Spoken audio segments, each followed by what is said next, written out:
Sa isang bansang puno ng ingay ng politika at kontrobersya, sino ang nagsasabi ng totoo?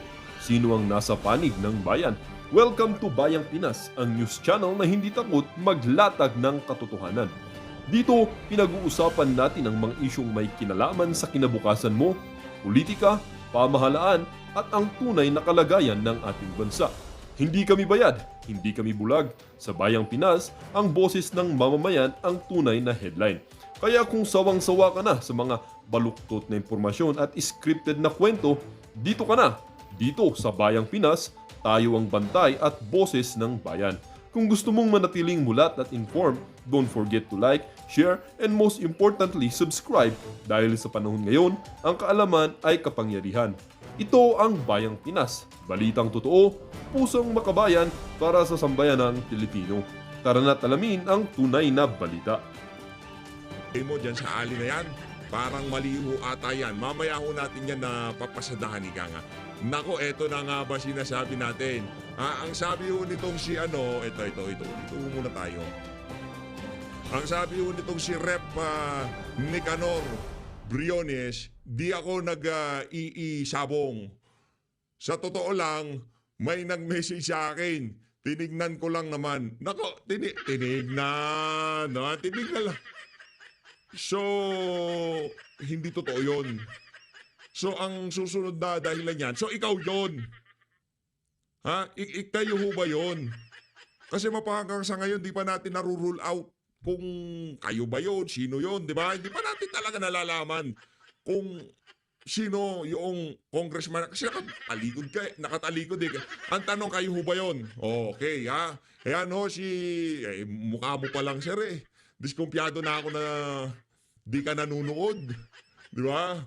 Dito ka na lang kasi manood. Ako medyo diskumpiyado ho ako mga kababayan. Sa totoo lang, diskumpiyado ako. Talaga nanonood siya ng talpakan.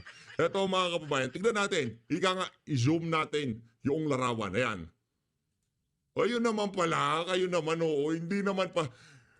Sinilip lang pala niya ang PH update. Buti pa tong si congressman nag-subscribe na kayo, hindi pa. Oh, di ba? Chinek nga lang tapos magsasubscribe. Mga malisyoso kayo eh. Di ba ikaw yan, Kong? Anak ng toko ha. Di mo sinasabi oh. I-zoom natin. Oh, yun naman pa. Yan dapat ang ginagawa nyo dyan sa House of Representatives. Habang nagsisesyon, panoorin nyo si PH Update. Hindi naman pala nagnunood. Ang pinapanood pala ho niya si PH Update. Oh, maliwanag pa sa sikat ng araw. Pinapanood pa ho niya yung picture na yan na ginawan ko ng reaction video. Matindi tong si Sir. Ayan o. Malinaw o mga kababayan o. Kaya kayo alangan naman magpatalo ho kayo dito kay Congressman. Tingnan nyo naman. Pipindutin na niya yung subscribe button. Kayo ho ba napindot nyo na? Yan ang tanong dyan, di ba? Pero ano to, di daw ho siya nag-iisabong. Sa totoo lang, may nag-message sa akin. Tinignan ko lang naman, kayo naman, oo. Tapos nagpunta siya sa PH Update. Nasakto, noong kukuhanan na siya ng picture, pinipindot niya yung subscribe button. Ngayon, dinaig pa kayo ni Congressman sa mga hindi pa ho mag-subscribe na ho kayo mga kababayan. Ayun na nga, tama na kalokohan PH Update. Punta na tayo dito kay Aling Jinky. Eto si Aling Jinky, eto. Ano to, nakakaloko. Nakakaloko lang ho itong balita na to kasi ang gagawin mong Justice Committee, yung umamin na tinago niya yung asawa niya noong meron siyang kinasasangkot ng problema. Justice Committee ho yan mga kababayan. Mabibigat ho mga iniimbestigahan dyan. Tapos ang ilalagay mong chairperson dyan nantatago ng wanted na asawa. May problema tayo dyan. Tapos kung ano-ano sinasabi doon sa ruling ng Korte Suprema, may problema ho tayo dyan mga kababayan. Kaya kung gusto nitong si Marcos Jr. O kaya itong si Sandro Marcos, kasi balita natin si Sandro daw speaker eh. Si Sandro Marcos daw speaker.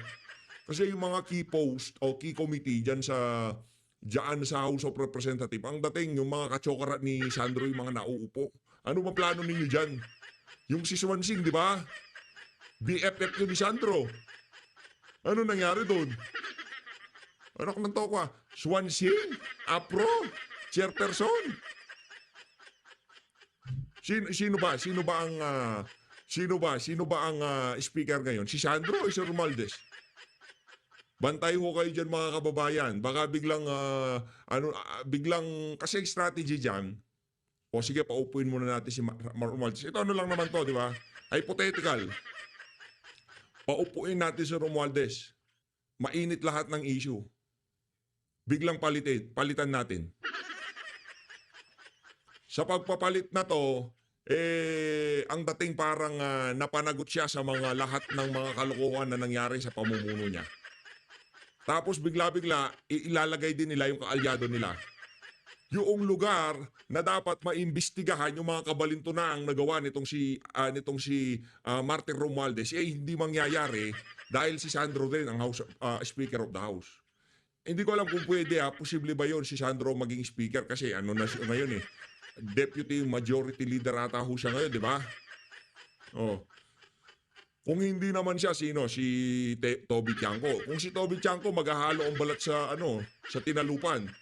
Kasi ngayon pa lang, bumabalagbag na siya. O yun na nga mga kababayan, lipat na ho tayo dito kay Baliko ang Bibig. Alam ko maraming nakamiss dito kay Baliko ang Bibig. O Baliko ang Bibig, meron ho siyang iniiyak kaugnay doon sa isinampas sa kanila sa Korte Suprema. Sosoplakin lang ho natin na mabilisan itong Baliko ang Bibig na to. Pasensya na sa mga PWD Hindi naman ho para binabanatan ko kayo dito. Ito ho ay para kay kay Sendanya kasi kumbaga baboy ho itong mama na to Napakababoy ho nito, especially sa mga Duterte. Kaya papatikim lang ho natin sa kanya yung gamot na binabato niya sa mga Duterte. O pakinggan natin ito si Baliko ang Bibig. Ano yan, may kapansanan siya. Hindi ko alam kung ano. Pero yung kapansanan niya na yan, dapat meron ka ng ganyan. Ayusin mo ng mga desisyon mo sa buhay. Yan, again, ulit. Ang mga, yung mga sympathizer ng makakaliwa. Actually, hindi yan Yan yung mga yan yung mga humiwalay na paksyon. Pero yung ideolohiya nandyan pa rin Di ba? Na walang ginawa matino ang gobyerno. Yang mga yan, wala hong pakialam yan sa pamahalaan. Lahat ho kokontrahin ng mga yan. Presidente, House of Representatives, Senado, Korte Suprema, wala hong tama sa mga yan.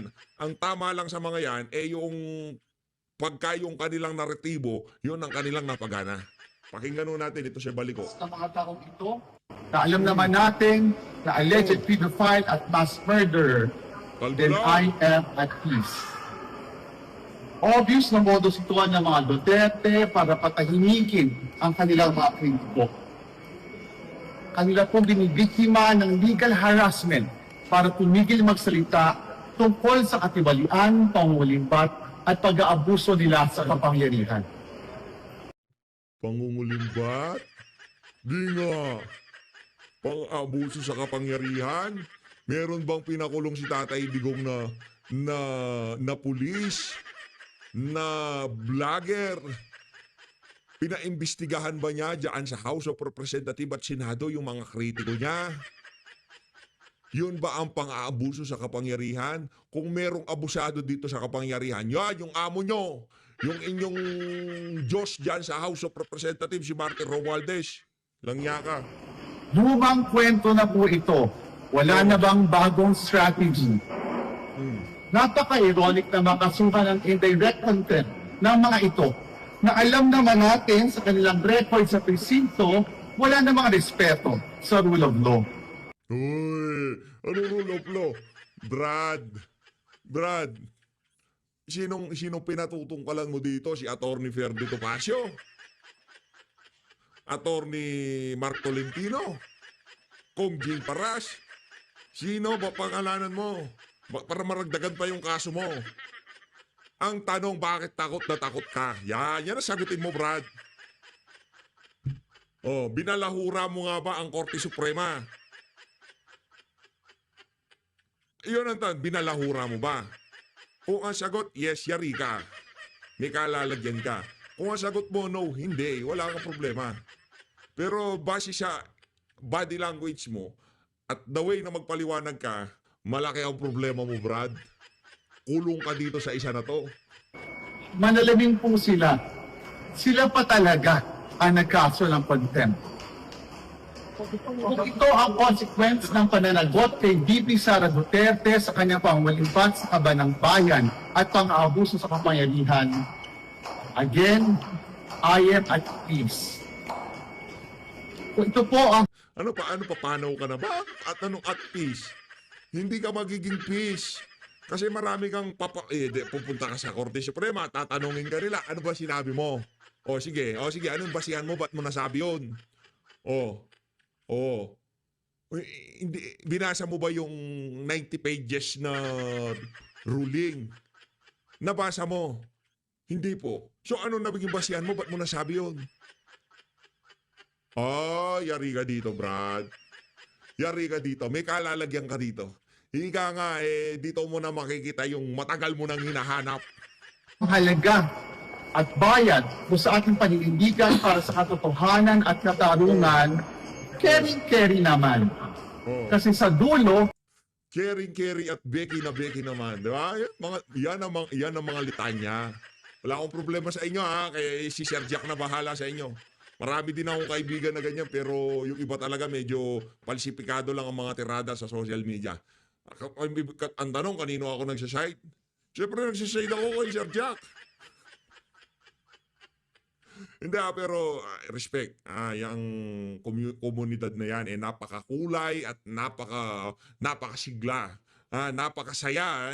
Magagaling yan mga joker yan di ba? Mga gagaling mag-stand up yung mga yan. Pero yung iba lang talaga medyo sumusobra lang. Yung tipong para lang makapagpatawa ka, kailangan mong i-down yung isang tao. Napakapangit lang. Ito mga kababayan, dito ho tayo kay Ma'am Pinky. Ako pagka itong si Ma'am Pinky ang papakinggan ko talaga medyo kinikilig-kilig na tayo, di ba? Ma'am Pinky. Representatives Attorney Princess Abante. Attorney, good to see you again. Good Thank evening. you for your Thank time. you for inviting me. All right. So, Ito antipara. Ihanda. Yan ang sinasabi ko Hindi na niya hinayaan na magbuka siyang di ba? Talagang pinaghandaan niya. yung antipara interesting niya. times, of course. Nagbukas na po ang 20th Congress. But, of course, the decision of the Supreme Court recently declaring the articles of impeachment ab initio, sabi nga nila, null and void because it violated the one-year bar rule. Our understanding, of course, the House has said that they will file a motion for reconsideration. Yes. Has this been filed? Not yet. From what I was informed, the House has until August 10, the 15th day, to file the motion for reconsideration. But I understand it falls on a Sunday, so the deadline will be moved to August 11. When the Counsel of the House, through the Office of the Solicitor General, will file it, whether on the day of the deadline or before that, I have no information yet. Help us again understand that in terms of, you mentioned the Solicitor General. How does that work? The Solicitor General is the general counsel for all government institutions.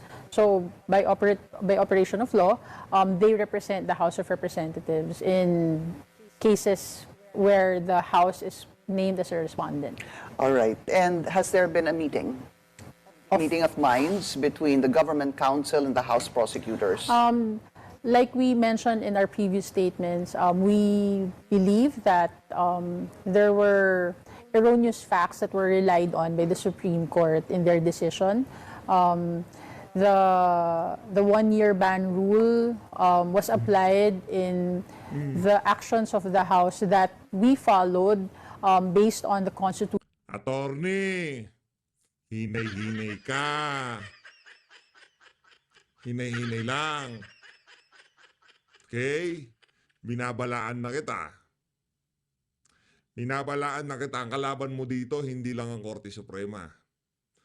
Yung mga taong sumusunod sa rule of law. Yung mga taong nagmamahal sa rule of law. Okay? Kung kayo hindi kayo nagmamahal sa rule of law, kami, mahal namin ang rule of law. Diba? Kasi kayo, ang nasa utak nyo, pagka hindi nakuha sa Santong Dasalan, kidnapin, padala sa Dahig, Netherlands. Tama, mali. Hindi nila makuha sa propaganda sa social media si Tatay Digong. Mainstream media, anong ginawa nila? kinidnap, dinala sa The Hague, Netherlands. O dito sa isa na to, yan na naman ang gagawin nyo. Hindi nyo nakuha sa dasalan. So idadaan nyo sa paspasan. O pagkapaspasan, kung ang nasa likod namin ng Korte Suprema, makikipagbalagbagan na kami. Ganun lang naman ho yun. Ganun lang naman ho yun. Kung sakaling umabot tayo doon sa point of no return, tapos isa tayo. Kasi nung kay Tatay Digong, pumuronta din ho tayo dyan eh. Kaya nga naranasan natin yung experience na yun.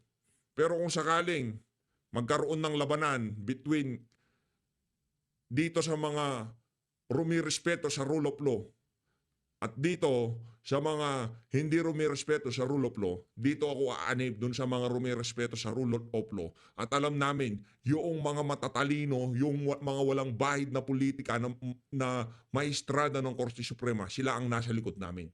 Doon ako papanig. Hindi ako papanig doon sa mga politikong ang gusto lang maging presidente. Ang gusto lang ma-advance yung kanilang mga political agenda, political ambition. Hindi ako papanig sa mga yon. Papanig ako kung nasaan ang rule of law.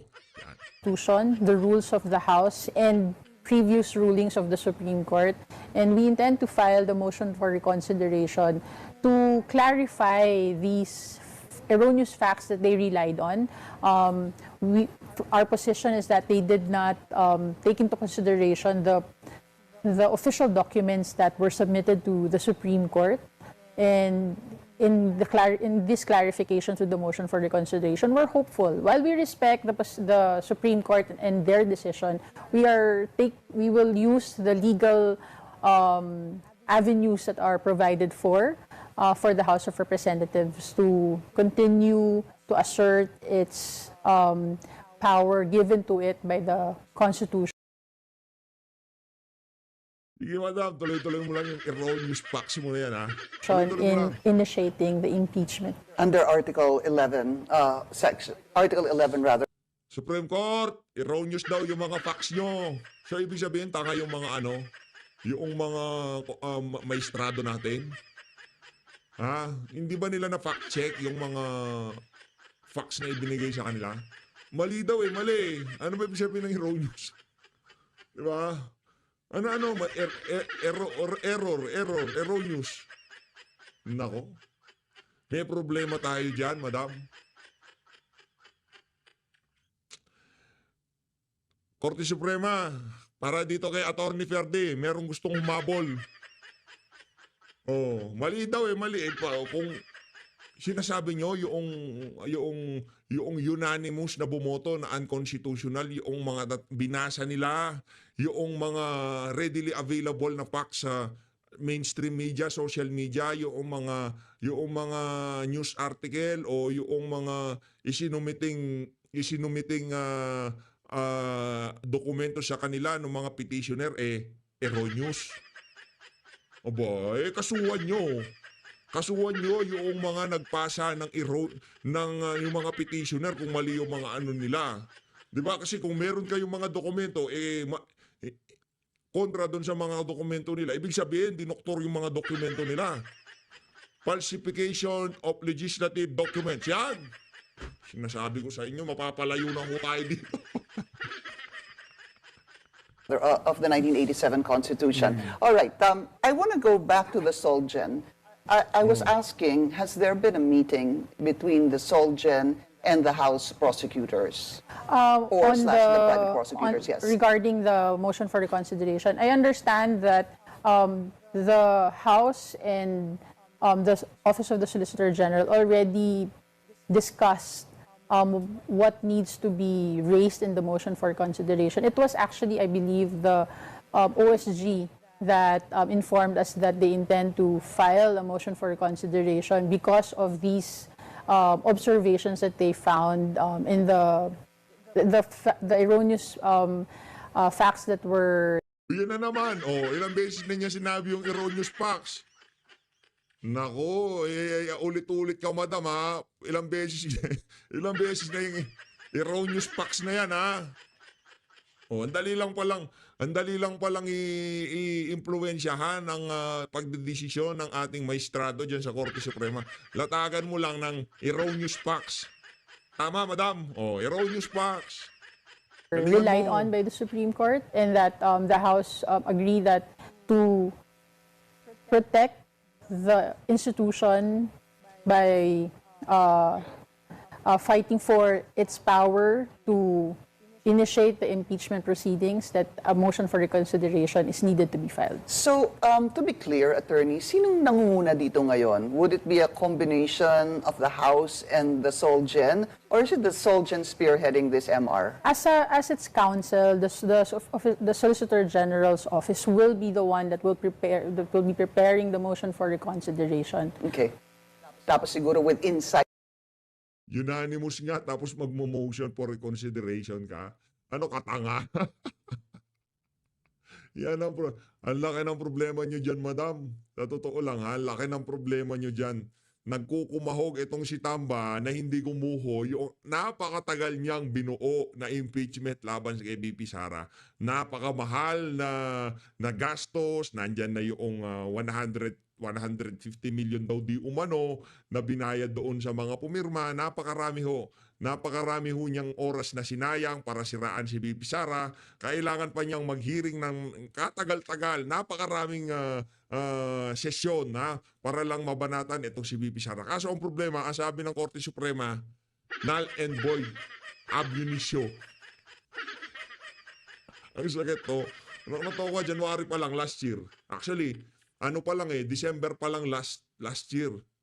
Umpisa na bakbakan tipong 2023 pa lang, binabanatan na si VP. Di ba? Tapos January, nag-umpisa na yan, bakbakan na yan. Hanggang umabot na doon sa KOJC, yan, nag-umpisa na ho dyan. Talagang tuloy-tuloy ang pagbira nila. KOJC, kay BP Sara, lahat to. Napanood nyo ho yun sa mga sumabaybay sa PH Update, di ba? Kino-cover ho natin yung mga live dyan sa Kingdom. Nakita ho natin lahat ng pag-aabusong ginawa ng administrasyon. Lahat ho yun mga kababayan para mapabagsak ang mga Duterte. Kung ang mga senador nabola nila, nakapag-convene ng Korte Suprema, ang sabi nakapag-convene ng impeachment trial court. Impeachment court. Tapos, ang sabi ng Korte Suprema, null and void ab initio. Tapos, ang usap. Ang tawag doon, yung final and final and executory, tapos mag-MR ka. Ano kasi Raulo? Sabi na nga, final and executory, motion for reconsideration, baka isang palsa yung 90 pages. Hindi mo naiintindihan? Final. Hindi, ano yung word na mahirap intindihin? Pinale. Tapos. Huli. Wala na. Tapos mag-MR ka. Anak na to ko, may problema tayo dyan. Kung kung ganyan lang rin naman yung usapan, ayoko. sites, of course, from the House Prosecution Panel. Definitely, the House Prosecution Panel kasi sila yung authorized by the House for the impeachment trial. But for the case before the Supreme Court, it's the OSG that will be representing the House. All right. When you said erroneous, would you be able to share with us ano yung nakita ng Solicitor General na erroneous parts of the decision of the Supreme Court regarding this impeachment case? Without preempting the arguments that will be set forth by the OSG, I will just again state what I've mentioned earlier in my statements when we announced that the House will be filing a motion for consideration. No?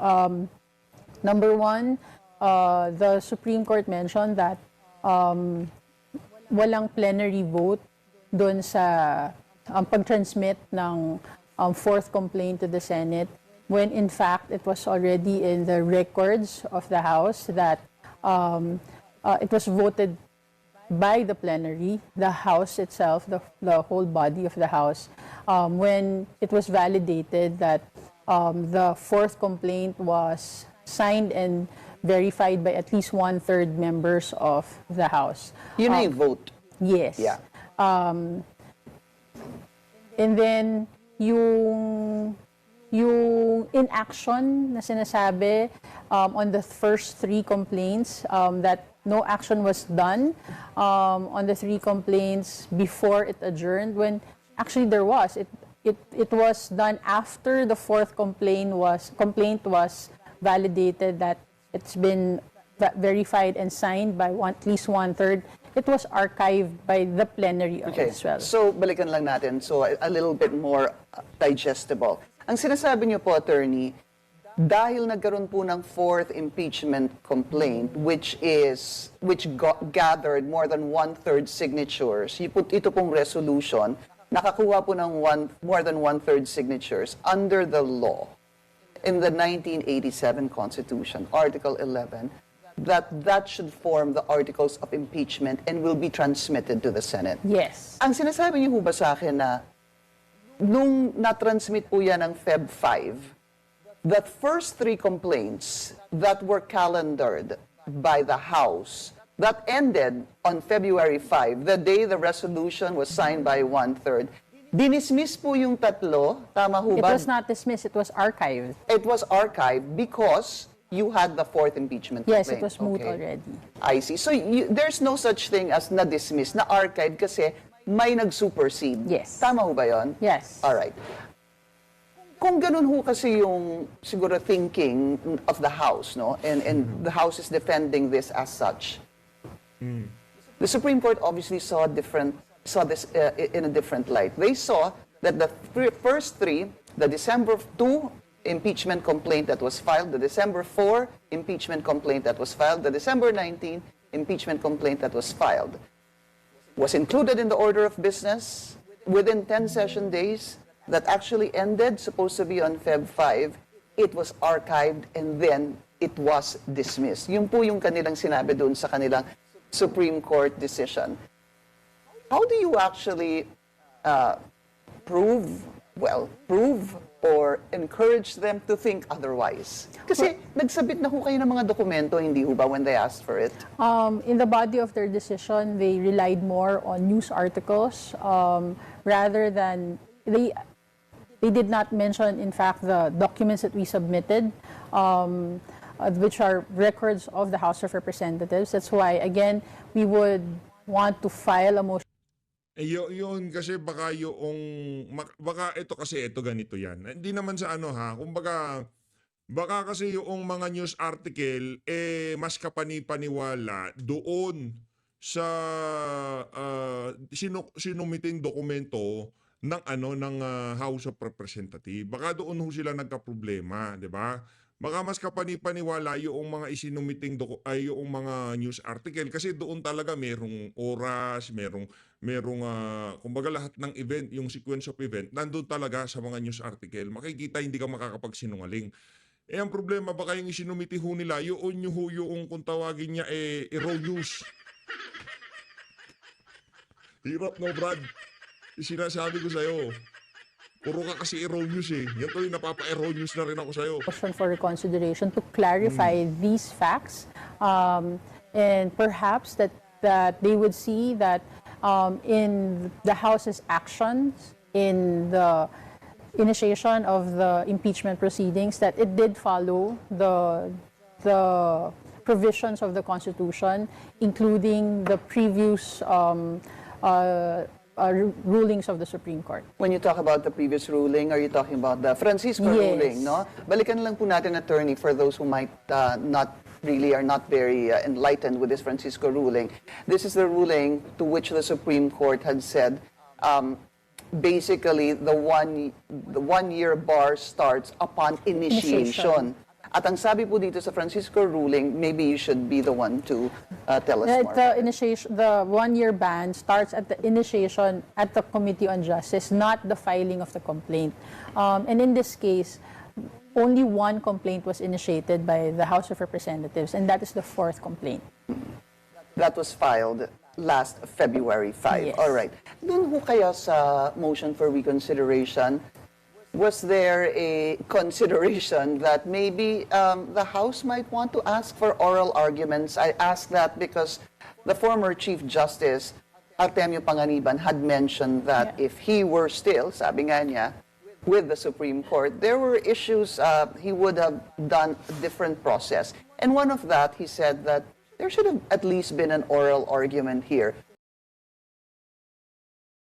Kung sabi nga daw niya, kung yung paglipat ng pondo ng PhilHealth to the National Treasury ay binigyan ng oral arguments ng Korte Suprema, dapat din daw ito. And then, also recently, former Associate Justice Adolf Ascuna also said oral arguments should be considered.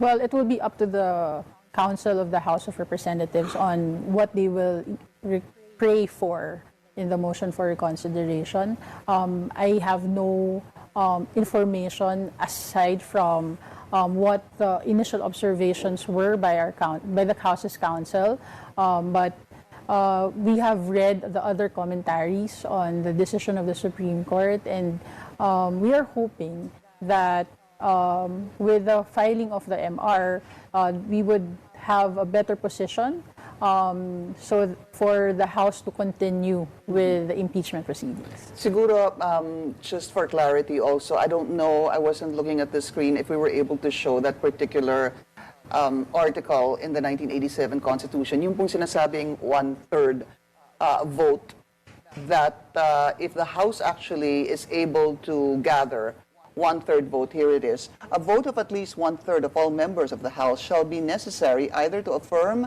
a favorable resolution with the articles of impeachment of the committee or override its contrary resolution. The vote of each member shall be recorded. And then it also says that in case the verified complaint or resolution of impeachment is filed, ito yung second mode, hindi ba, Yes. Attorney? This is the second mode that happened February 5. It's filed by at least one-third of all the members of the House. The same shall constitute the articles of impeachment, and trial by the Senate shall forthwith proceed. Here's the issue. Attorney, ang sabi po ng Korte Suprema, hindi ho ba ab initio, null and void? Dahil mali daw at nag-violate na sa one-year bar rule, nawala ng jurisdiction yung Senado. What do you say to that? Well, again, our position is that the House did its job, its role in the initiation of the impeachment proceeding according to the Constitution, according to the rules of the House, according to the previous rulings of the Supreme Court. The decision is not yet final, with all due respect. And but again, it's really up to the Senate on how they will act on the impeachment complaint transmitted to them. So we respect the different institutions of government. We can only speak for what we have performed and what are our duties. Do you personally think that asking for an oral argument would be the right way to go? At this point, well, I try not to speak on my personal opinion because I'm a spokesperson of the House. So my personal opinion doesn't really have space Okay. for public. Fair enough. Yeah. Let me revise that question. Were there appeals or considerations from the House members to the Solgen to ask for oral arguments? I have no information on that. Wala Opo, wala ka pang po narinig. wala pa akong information.